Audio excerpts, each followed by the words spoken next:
Channel Murtadin perlu tahu ini, sharing ke-73 dengan topik arti kematian Yesus Kristus bagi orang Kristen dan non-Kristen. Arti kematian Yesus Kristus bagi orang Kristen dan non-Kristen.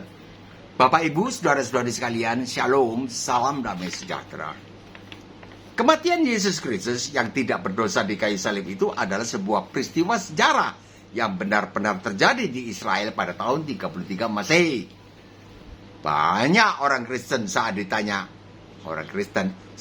apa hubungannya Anda dengan peristiwa itu? Apa hubungannya Anda orang Kristen dengan peristiwa penyaliban Yesus di atas kayu salib itu di Golgota? Ada yang menjawab, Yesus menyelamatkan saya. Loh, orang mati di salib kok bisa menyelamatkan Anda? Iya, dia mati tapi bangkit kembali. Nah, dia tidak nyambung dan tidak cukup ajar di gerejanya. Oke lah, Yesus mati di salib lalu bangkit kembali pada hari ketiga. Tetapi apa hubungannya dengan Anda? Mati, disalib, kubur, bangkit kembali pada hari ketiga. Apa hubungannya dengan Anda? Itu kan sejarah belaka. Dia stop karena dia tidak tahu apa makna kematian Yesus di atas kayu salib bagi dirinya sebagai orang Kristen. Tidak ngerti. Kebanyakan. Jika kepada orang yang masih belum percaya, permisi, tegasnya non-Kristen, sayang, diajukan pertanyaan demikian, maka jawab yang paling umum adalah, oh, itu Tuhannya orang Kristen. Iya, atau iya, saya heran, Tuhannya orang Kristen tidak bisa turun dari kayu salib, kok dijadikan juru selamat ya? Atau itu sejarah belaka. Tidak ada hubungan apa-apa dengan saya beragama anu. Mari kita telusuri apa kata kitab suci Alkitab. Yohanes 19:30. Sesudah Yesus meminum anggur asam itu, minum anggur asam, nggak tahu, katanya mengurangi sakit, saya nggak ngerti. Berkatalah ia, sudah selesai. Kan sebelumnya berseru, Eli, Eli, lama sabachthani. Lalu sengsaranya ketambah-tambah memuncak. Saat puncaknya, beliau berseru ini, sudah selesai. Lalu ia menundukkan kepalanya dan menyerahkan nyawanya sesuai dengan Yohanes 10:18. Pada hari ketiga bangkit kembali mengambil nyawanya kembali. Apanya yang sudah selesai? Apanya orang Kristen yang sudah selesai? Dan apanya orang non-Kristen yang sudah selesai? Sesungguhnya kematian Yesus Kristus di atas kayu salib adalah bagi orang Kristen dan juga bagi orang non-Kristen. Beliau sudah selesai menggantikan posisi seluruh umat manusia, Kristen maupun non-Kristen, menjalani hukuman mereka akibat dosa-dosa mereka. Ulangi, beliau sudah selesai menggantikan posisi seluruh umat manusia, baik Kristen maupun non-Kristen, menjalani hukuman mereka. Yesus Kristus menggantikan baik orang Kristen maupun non-Kristen menjalani hukuman mereka. Mereka ya orang Kristen dan non-Kristen digantikan akibat dosa-dosa mereka. Ya, kita bahasakan kita lah. Kita. Bukan bagi orang Kristen saja, melainkan bagi seluruh umat manusia. Namun karena kebanyakan orang, baik orang Kristen maupun orang non-Kristen, berpendapat bahwa Yesus Kristus adalah juru selamatnya orang Kristen, maka Mbah luruskan pendapat yang salah ini. Sekaligus Mbah menginformasikan kepada Bapak, Ibu, saudara-saudari sekalian yang belum tahu bahwa Yesus Kristus adalah juru selamatnya seluruh umat manusia, bukan juru selamatnya orang Kristen saja. Yohanes 3:16, karena begitu besar kasih Allah ke dunia ini. Tadi Yohanes 19 ayat 30, puncaknya. Sekarang kenapa? Kenapa sampai puncak itu kita bawa, ambil dasarnya? Ya ini, karena Yohanes 3:16. Karena begitu besar kasih Allah akan dunia ini, sehingga ia telah mengaruniakan, Allah mengaruniakan anaknya yang tunggal. Anaknya. Jadi kalau manusia tubuh, jiwa, dan roh. Kalau Allah itu Bapa, Putra, Roh Kudus. Itulah. Kalau bukan Bapa, Putra, Roh Kudus, bukan Allah. Ya, mbak orang Kristen ya ikut Alkitab. Begitu kan? Dan mengalami kejadiannya. Ya ini, anak Allah, Yesus Kristus turun mengunjungi orang-orang agama tertentu. Kemudian menjadi murtadin. Yohanes 3:16, karena begitu besar kasih Allah akan dunia ini, dunia ya orang, sehingga ia telah mengaruniakan anaknya yang tunggal, supaya setiap orang yang percaya kepadanya tidak binasa, melainkan beroleh hidup yang kekal. Sudah 1991 tahun lamanya ini dihafal oleh orang Kristen. Mbak Duduk dibaptis tahun 1975, juga ditanya, bagi yang percaya? Percaya. Dalam hatiku, apa yang dipercaya ya? Dikaruniakan terus percaya. Tidak ngerti. Sampai sekarang Mbak juga tidak mau terima itu ayat. Kenapa? Karena tidak ada pengertiannya. Apa artinya? Dikaruniakan anaknya. Supaya barang siapa percaya, bukan di barang siapa yang mau menerima. Kalau dikaruniakan menerima karunia. Kok dikaruniakan percaya. Mau menerima, ya ini Yesus Kristus itu Tuhan, ya termasuk percaya. Kalau mau menerima berarti termasuk percaya dan mau digantikan. Ya, dengan pengertian, karena begitu besar kasih Allah akan umat manusia, dunia kan umat manusia, sehingga ia telah mengaruniakan anaknya yang tunggal, Yesus Kristus ini, anak tunggal, supaya barang siapa yang mau menerima karunia Allah ini, gitu kan, dikaruniakan, mau menerima karunia Allah ini, tidak binasa di neraka. Cocok, lebih tegas. Melainkan beroleh hidup yang kekal di sorga. Boleh saya bertanya, mengapa bisa demikian? Barang siapa mau menerima karunia Allah berupa seorang Yahudi bernama Yesus Kristus yang tidak berdosa ini, tidak binasa ke dalam neraka, melainkan beroleh hidup yang kekal masuk sorga. Kenapa? Mau menerima itu kenapa? Bisa selamat, tidak binasa. Kenapa? Itu kan. Jadi jangan terus dihafal aja seperti ya orang-orang yang di agama tertentu ya, banyak agama yang melafalkan saja. Karena begitu besar kasih Allah akan isi dunia ini, sehingga ia telah mengaruniakan anak yang tunggal, supaya para siapa percaya kepadanya tidak binasa, melainkan beroleh hidup yang kekal. Karena begitu besar kasih Allah akan isi dunia ini, sehingga ia telah mengaruniakan anaknya yang tunggal, supaya pada siapa percaya tidak binasa, melainkan beroleh hidup yang kekal. Hafal mati. Yohanes 3:16. Dilafalkan saja. Bukan, harus mengerti. Kalau tidak mengerti percuma, tidak bisa nempel, tidak bisa beriman. Jawabnya ada tertulis di bawahnya, ayat 17. Yohanes 3:17, sebab Allah mengutus anaknya ke dalam dunia bukan untuk menghakimi dunia, melainkan untuk menyelamatkan dunia. Menyelamatkan dunia oleh Dia. Yesus Kristus anak Allah adalah hakim, betul? Sebab Allah mengutus anaknya ke dalam dunia bukan untuk menghakimi dunia. Bukan untuk menghakimi berarti beliau kan hakim. Hakim. Tidak mungkin kalau tidak berkapasitas hakim, tidak mungkin disuruh menghakimi, tidak mungkin, pasti hakim.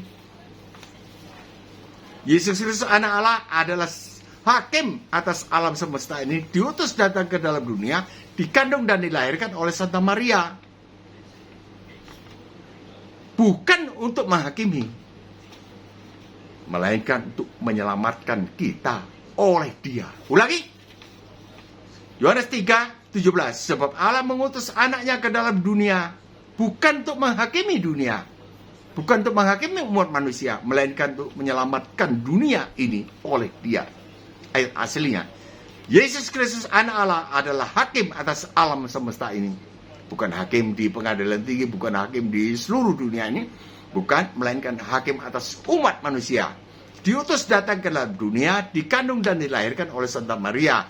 bukan untuk menghakimi kita. Jadi mereka kita ganti dengan kita. Ya kita ini umat manusia termasuk manusia.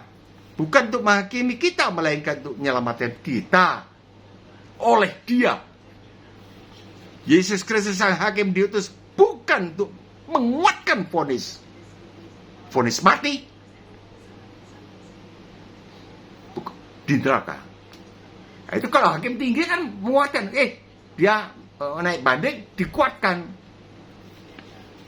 Vonis, semua manusia telah jatuh dalam dosa dan telah kehilangan kemuliaan Allah. Itu kan sudah vonis. Upah dosa adalah maut, masuk neraka. Yesus Kristus sang hakim diutus bukan untuk menguatkan vonis mati di neraka, melainkan untuk membebaskan kita dari tuntutannya hukum Taurat. Tuntutannya dibebaskan dengan jalan menggantikan kita menjalani hukuman kita. Menggantikan kita menjalani hukuman kita. Nah, itu Pak Yesus menjalani hukuman kita. Di mana? Kayu salib itu. Itu yang diutusnya oleh Dia. Yesus Kristus sang hakim diutus untuk menggantikan hukuman kita. Hukuman kita digantikan. Kita pulang. Kita selamat. Ini kan berita sukacita. Menggantikan hukuman kita supaya kita umat manusia, orang Kristen dan orang non-Kristen tidak binasa di neraka akibat dosa-dosa kita, melainkan kita memperoleh hidup yang kekal di sorga. Di sorga mulai di dunia ini. Tidak perlu berseru-seru, berteriak-teriak panggil Allah. Tidak perlu. Pelan-pelan saja asal jalannya pasti. Inilah darahnya sang hakim Yesus Kristus. Terus kita langsung diterima oleh beliau, Allah yang Maha Suci. Apa mau lu? Nah itu terserah Anda mau apa. Kalau Mbah pertama datang menyembah saja. Saya cuma mau menyembah di kau. Satu kepuasan. Tidak ada isi hatiku selain daripada pribadi di kau. Allah yang menghanguskan bisa ku hampiri menjadi Allah yang kasih. Karena di kau sendiri yang berinisiatif menyerahkan anak yang tunggal, mengaruniakannya, bukan untuk menghakimi saya, melainkan untuk menyelamatkan saya dengan menggantikan hukumanmu yang seharusnya ku jalani, telah dikau anak Allah jalani. Selamat kita. Kita bukan orang berdosa lagi. Jadi kalau orang sudah Kristen artinya sudah mau. Tapi maunya mesti ada pengertian. Kalau mau digantikan artinya kita sudah bukan tetap orang berdosa kan?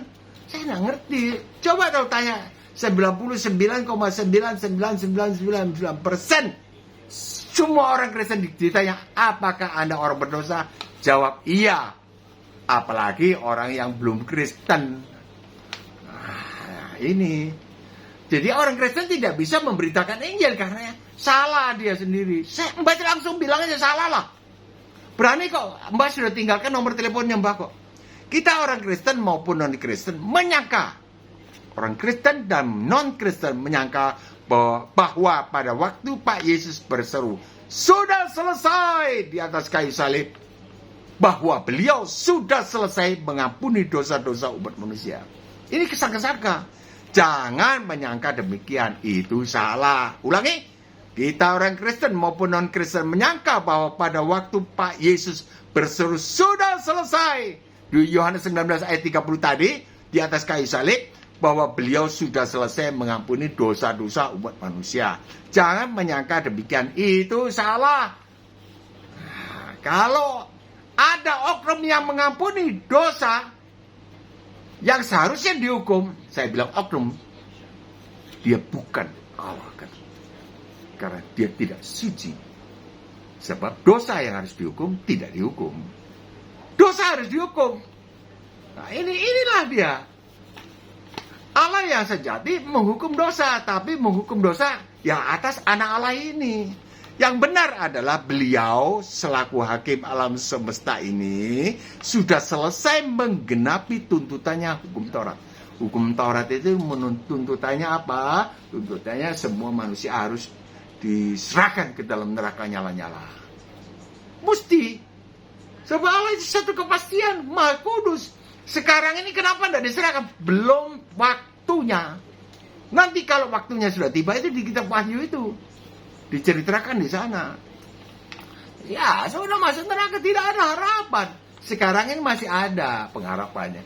Pengharapanku hanya Yesus saja, yang mati atas Golgota.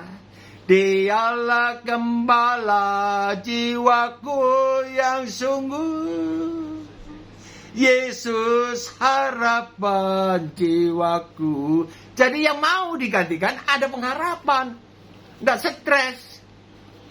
Yang benar adalah beliau selaku hakim alam semesta ini sudah selesai menggenapi tuntutannya hukum Taurat, menggenapi tuntutannya hukum mati, masuk neraka. Digenapi oleh beliau. Digenapi bagaimana? Ya digantikan. Kenapa beliau bisa menggantikan? Kan gitu. Diurut terus. Karena beliau tidak berdosa. Satu-satunya manusia yang tidak berdosa adalah Allah yang menjadi manusia. Artinya sang hakim sudah selesai menggantikan kita. Kita digantikan oleh beliau. Kita digantikan oleh beliau. Sang hakim sudah selesai menggantikan kita umat manusia. Umat manusia, Kristen dan non-Kristen, yang adalah si terhukum. Sang hakim menjalani hukuman kita yang dituntut oleh hukum Taurat. Sang hakim menjalani hukuman bagi kepentingan si terhukum. Tidak pernah ada ceritanya di dalam sejarah, tidak ada. Tidak ada. Tidak ada. Gitu. Memang tidak ada. Sekarang ini kalau kita lihat orang susah, dia pura-pura nggak tahu lagi. Kalau tetangganya susah, jangan. Apalagi mau mati untuk orang lain, nggak usah ya. Mati-matilah kau. Sang hakim menggantikan semua manusia yang seharusnya masuk neraka. Masuk neraka digantikan. Mbak ulang-ulangi ini karena kekristenan kita salah. Berani Mbak bicara dengan siapa lah, bolehlah. Berkomen lah, berilah komen ya, dokter kah, apalah. Mohon petunjuk lah. Bagaimana? Salah nggak? Pasti benar. Karena berdasarkan ayatnya kan. Mbak bukan dari otak kan. Sang hakim menggantikan semua manusia. Karena begitu besar kasih Allah akan dunia ini. Kan gitu. Sehingga dikaruniakan anaknya yang tunggal. Supaya barang siapa percaya, tidak binasa melainkan beroleh hidup yang kekal. Kalau karunia, itu musuhnya kan.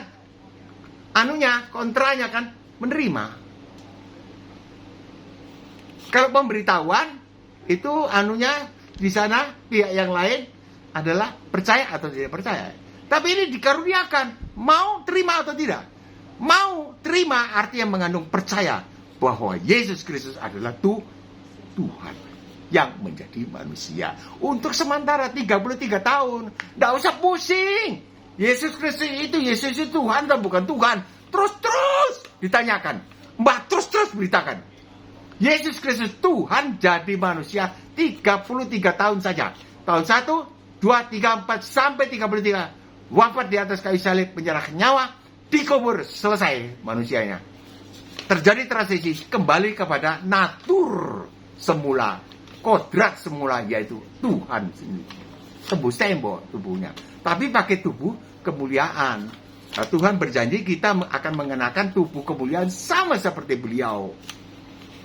Beliau yang sulung ini menggantikan, menebus itu kejadian terpisah, diusir dari Taman Eden itu, mati akibat dosa di Taman Eden itu.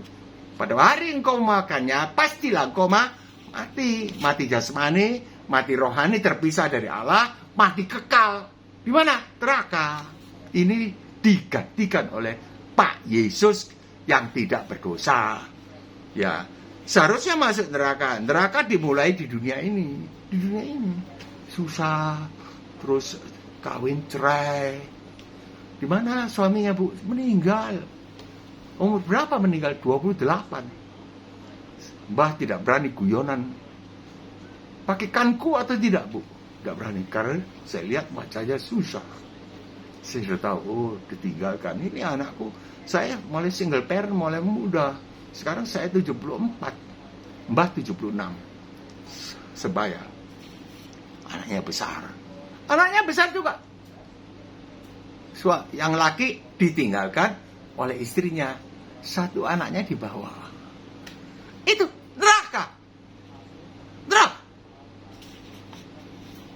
Neraka belum masuk neraka sudah ada neraka di sini.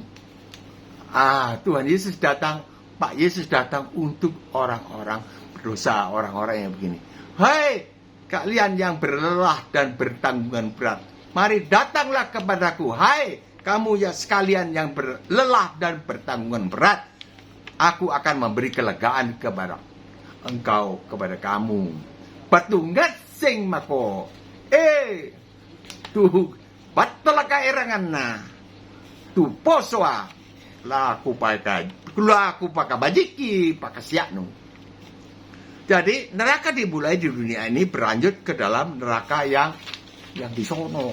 Ya Mbak nggak tahu di sana itu ya dialami oleh roh kita. Kalau kita mah tidak mau nerima ini, roh neraka yang menyala-nyala. Nah, tuntutan ini sudah selesai dijalani oleh Allah yang menjadi Pak Yesus yang tidak berdosa, yang punya posisi sebagai hakim alam semesta. Beliau dulu datang sebagai hakim yang menggantikan hukumannya si terhukum. Kelak beliau datang di langit, turun, tidak sampai ke bumi. Tidak sampai ke bumi kalau ditulis Matius 24 ayat 30. Turun itu beliau sebagai hakim yang menghakimi. Maka dari itu orang-orang segala bangsa akan meratap. Nah, jadi Pak Yesus sudah selesai menggantikan orang Kristen dan non-Kristen menjalani hukuman mereka. Mengapa Mbah sebutkan Kristen dan non-Kristen? Orang Kristen banyak yang tidak ngerti, lebih-lebih orang yang masih belum percaya. Jadi Mbah bedakan begitu, supaya orang Kristen sadar. Orang non-Kristen kemudian juga, sangkem aja. Sama dengan orang Kristen yang tidak mengerti. Sama. Mereka tidak usah menjalani hukuman mereka di neraka sebab sudah digantikan. Sudah selesai. Aku sudah menggantikan hukumanmu. Itu. Dia yang tidak terkutuk, dia yang tidak berdosa dijadikan terkutuk. Bagi kita umat manusia bukan terkutuk. Terkutuk lalu tidak ada kerjanya terkutuk. Ini seperti kalau bahasan-bahasan debat-debat begitu yang tidak mau percaya, sudahlah, capek mau layani. Kalau tanya boleh akan layani biar panjang. Kasih nomor telepon juga. Jika Anda adalah orang Kristen yang masih belum menyatakan saya mau digantikan oleh Sang Hakim Pak Yesus yang tidak berdosa ini, Anda perlu dan harus menyatakannya. Saya mau digantikan oleh Sang Hakim Pak Yesus yang tidak berdosa ini. Saya mau. Mesti ada pengakuan. Nah, yang penting, ketika Mbak dulu pergi ke tukang ramal, 30 tahun barangkali. Terus di dalam kesusahan ekonomi. Ketika mengaku di kamar saja, tidak ada pendetanya. Cuma pendeta di mimbar beritahu, ngaku di kamar. Di mana? Suami istri, saya salah, telah bergaul dengan setan. Nah, ini saya menyerahkan diri kepada Tuhan Yesus. Aturlah hidupku. Terjadi itu. Terjadi ada dari Jakarta sales girl telepon terus saya ini ambil barang ini, pesan nih. Iya, dia tidak bilang tidak bayar. Bikin pesanan, kirim ke saya, nanti saya kirim barangnya. Ya, itu saja. Saya bilang saya bangkrut, tidak punya uang. Kan bangkrut tidak, pergi ke tukang ramal itu bangkrut karena saya tidak mau menyembah setan. Mbak tidak bisa ceritakan panjang-panjang ini karena topiknya bukan ini. Tapi kan kita belok ke sana. Penting sekali. Pengalaman. Jadi kita alami. Allah itu kita alami. Juga setan. Kenapa?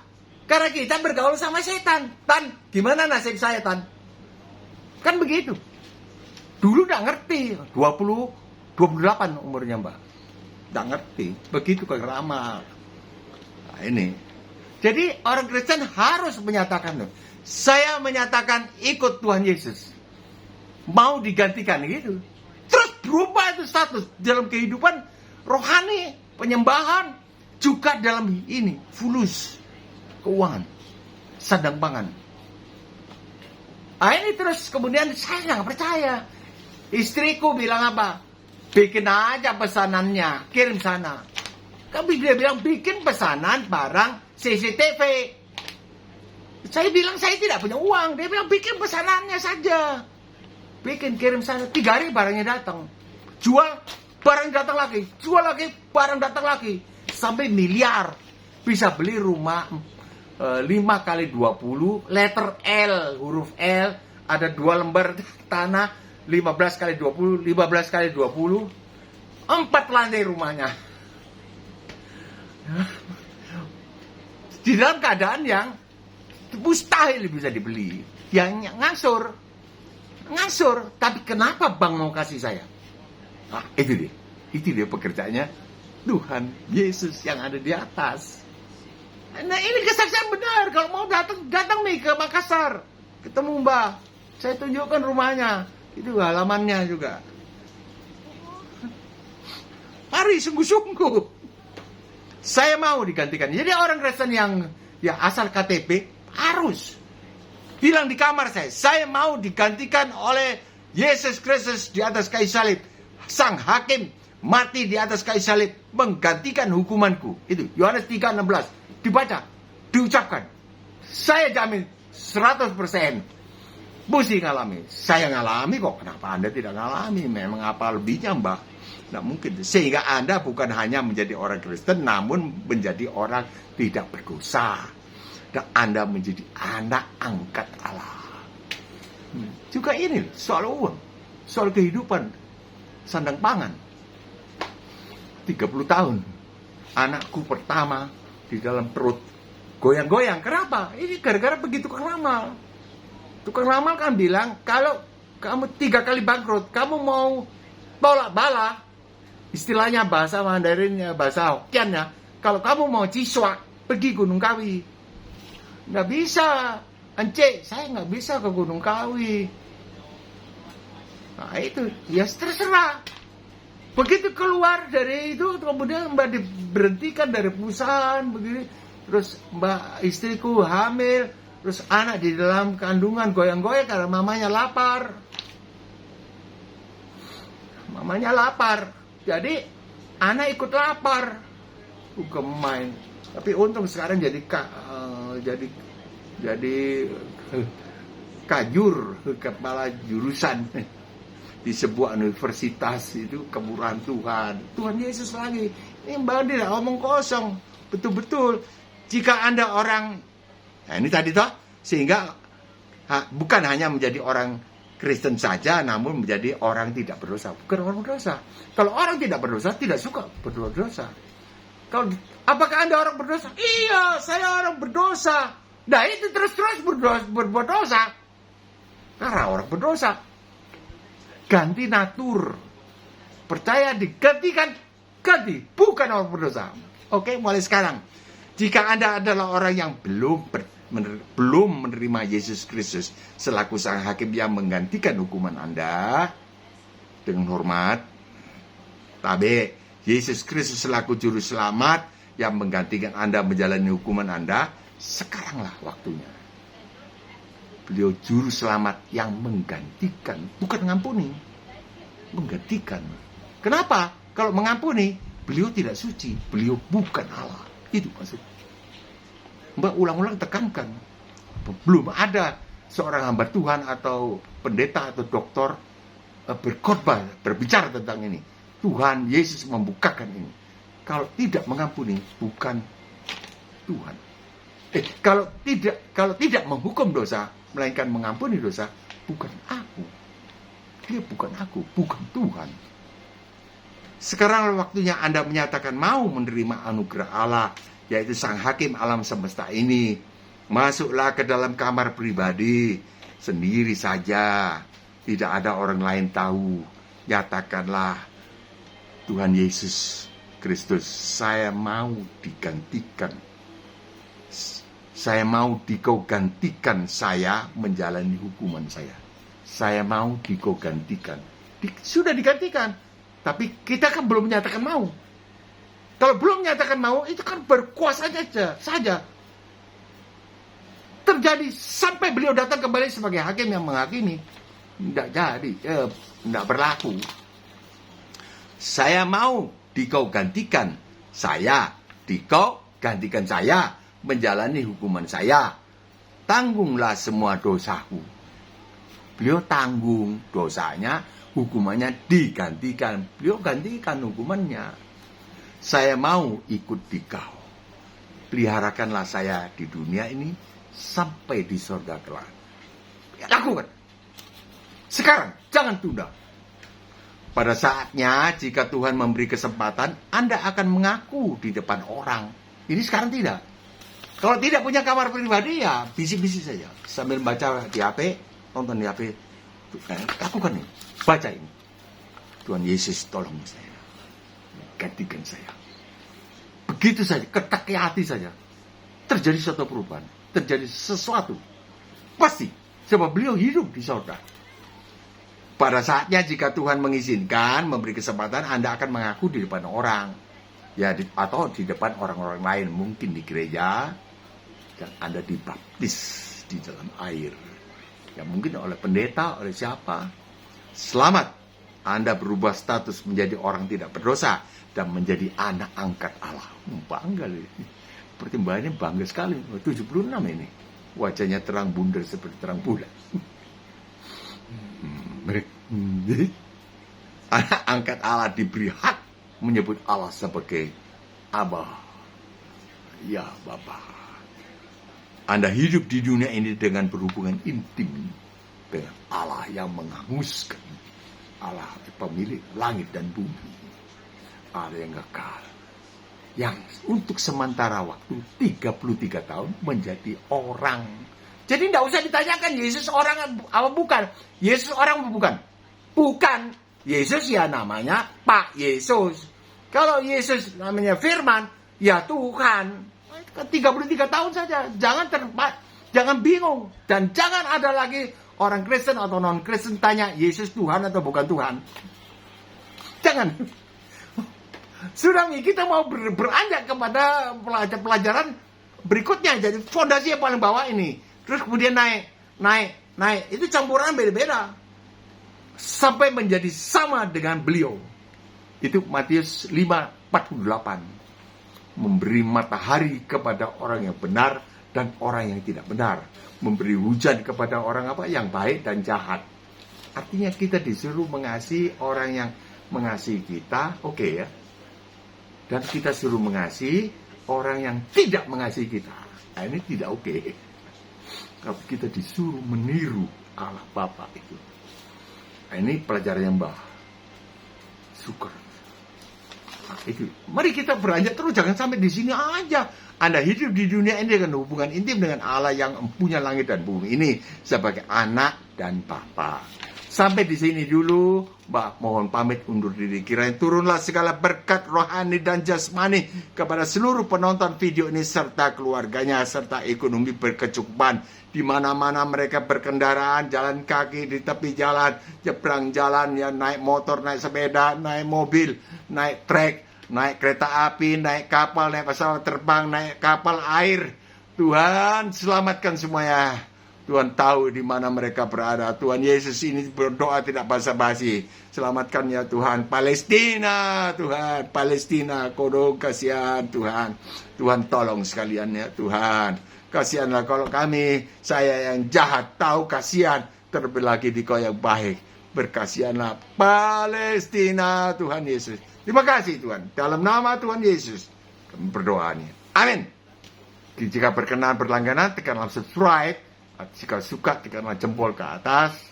Jika ingin membagi pengetahuan kepada keluarga atau kepada saudara-saudara, bagikanlah video ini. Jika sempatkanlah membuat tulisan komentar yang dahsyat, apresiasi atau koreksi, Mbak. Koreksi mesti dasarnya Alkitab, nggak boleh yang lain, Mbak, nggak mau tanggapi. Nah, nanti kan nggak baik jadinya. Sampai di sini dulu, sampai jumpa besok. Insya Allah. Shalom.